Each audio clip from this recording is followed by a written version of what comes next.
Welcome to the Weeb Lounge once again, and this video is kind of part two from the index one. This one we're focusing on a certain scientific railgun. Now, anyone out there that really knows Japanese, is Railgun Chodenjiho? I have to pose that question to you. Put it in the comments maybe. That's kind of how I translated it, but I think it just goes to Rērugan, something like whatever. A certain scientific railgun. Set still in the University City universe, right alongside Index. And of the two, this is my more favorite.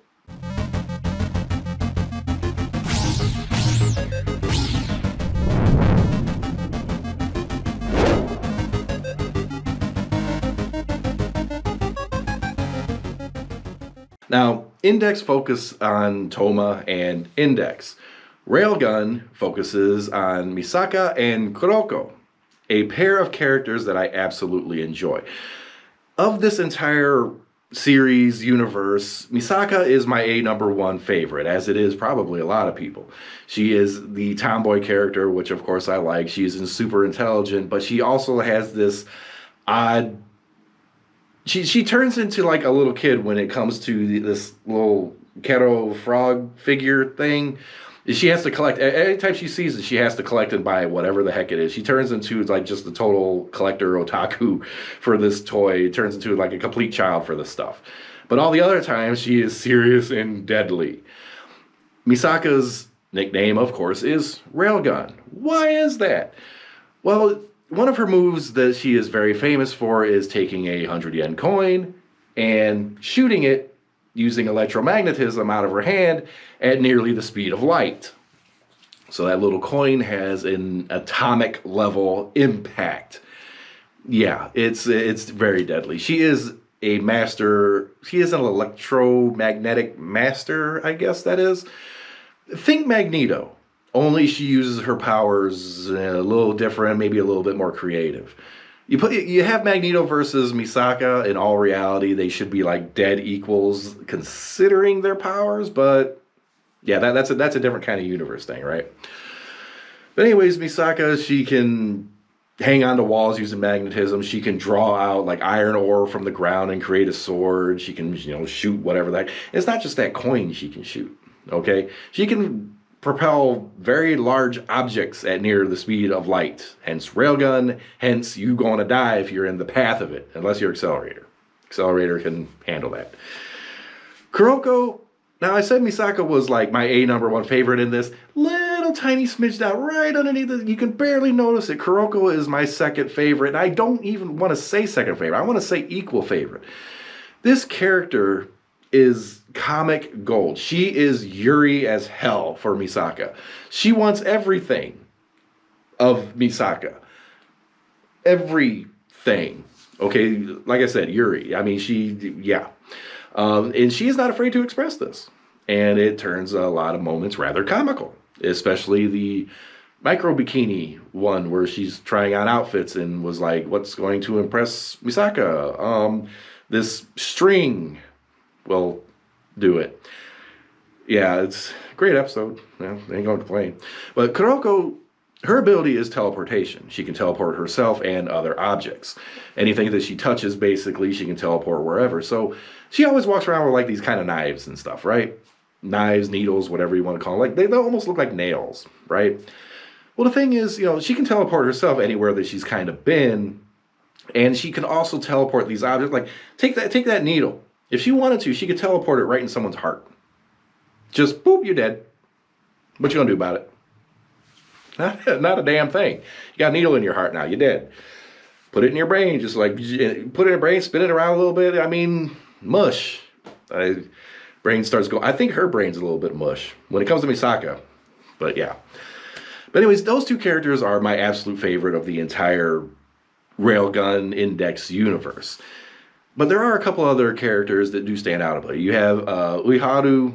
She along with a couple of others are part of a group called Judgment.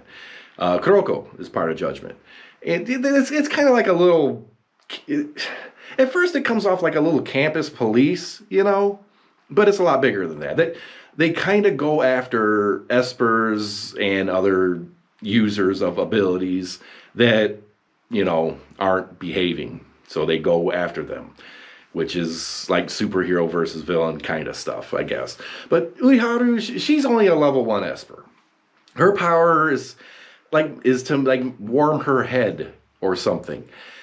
I still don't quite get it. Like, she has this ring of flowers, like real flowers around her head, and apparently she can make the area around her head beneficial to plants.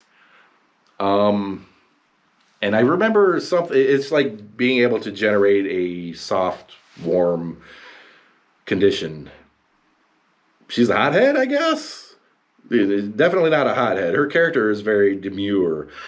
Very passive, very shy, but apparently also a really good hacker. Not the type of person you think would be breaking into systems and hacking and stuff and everything, but she's really, really, really good at it. Looking up info, using the interwebs, she's pretty good. And then you have Saten. Saten is kind of like Haru's best friend, and Saten, she's always teasing the heck out of her, flipping her skirt because why not, anime, that kind of thing. And she has 0 power, but is involved in a rather extensive storyline where she really wants to have some kind of power. She doesn't want to be 0. She doesn't want to be a nobody. She wants to have something. And there's this big storyline where people without power are able to get it through this music kind of thing, but it uses sound waves to induce a thing. And it ends up backfiring and being bad for them or something. Yeah, it's kind of it's not good. But you also have, famously, the Misaka clones. They all look like Misaka. There's like 10, 30, 20,000 of these things, okay? They're all just like Misaka. Except for they're emotionally flat, okay? And they only have a portion of Misaka's abilities. Which is, whenever you see them, they almost always have like a kind of a dead glare, or they're wearing like the night vision goggles. That's kind of like their trademark. It's Misaka with this night vision goggle thing. And all these clones, big part of the story, huge part of the story, especially the accelerator angle. But all their conscious kind of comes together to Last Order. Last Order is another Misaka clone, but she's kind of like the center one. Only she wasn't like grown rapidly, I guess. She's still a little kid, but she acts as she's like the Borg Queen. She's the Borg Queen. All the thoughts, all the everything go to her. She learns from it, and she always refers to herself in like, what would it be? The 4th person, 5th person? She's like Misakawa. Like The Rock from WWE. You can smell what The Rock is cooking, but she'll say it twice. You can smell what The Rock is cooking. She says it twice. I don't know if that's 3rd person or some other person, or she says it twice. I can't. It's blowing my mind already. I can't. Yeah. But the funny thing is Last Order, like that general storyline is Accelerator is trying to be the first rank 6. He's trying to get past rank 5 to rank 6. So he's like murdering all these Misaka clones, okay? That was the purpose of him. To give him some kind of challenge, to make him fight and learn and come up with new stuff. It's not really working. He's basically just killing people. And at some point he realizes this. Accelerator goes from being a horrible villain into becoming a anti-hero. And you can kind of tell he has some regrets. He didn't like doing that. For a while, he seemed like he really liked murdering the shit out of everybody. I mean, hell.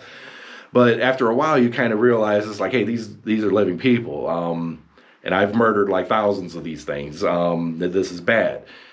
And he ends up having an attachment with Last Order, who is the central figure of this. He sacrifices some of himself to save Last Order. And he ends up becoming like a super guardian for this character, okay?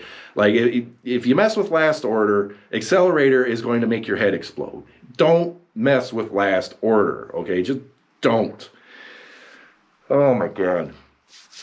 But anyways, this one I really like a lot more because it feels like Misaka and Kuroko's character development, along with the comedy and such, is a lot better presented. It's just like the characters. You have to like them a little bit more. It's better. It's better well done. It's better well done. My God, maybe I should start using scripts. Ugh.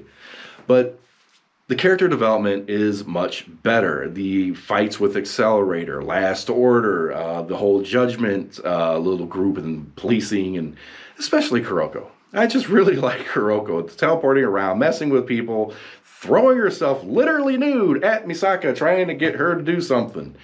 Other than shock the hell out of her. Kuroko gets shocked all the time. All the time. You know, Misaka can use her fingertip like a taser. So it's just like, settle down. Okay, go to bed. Go over there. Oh, it's great.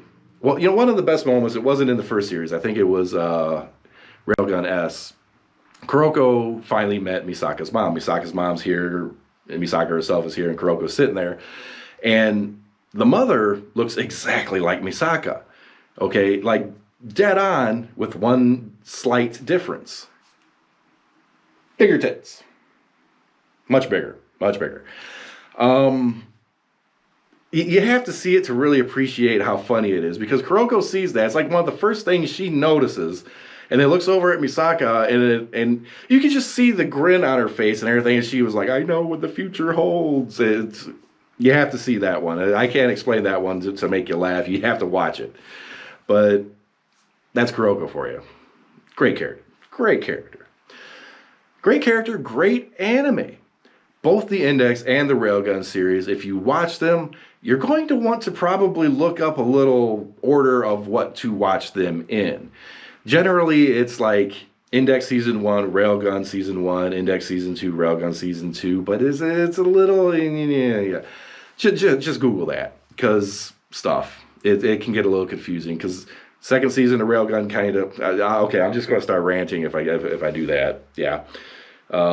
Anyways, this entire universe, along with a certain scientific accelerator, which just aired, there's going to be a fourth kind of branch out, okay? So there's 3 branches out: Index, Railgun, Accelerator, a fourth one to come, and who knows what the heck else they're going to do.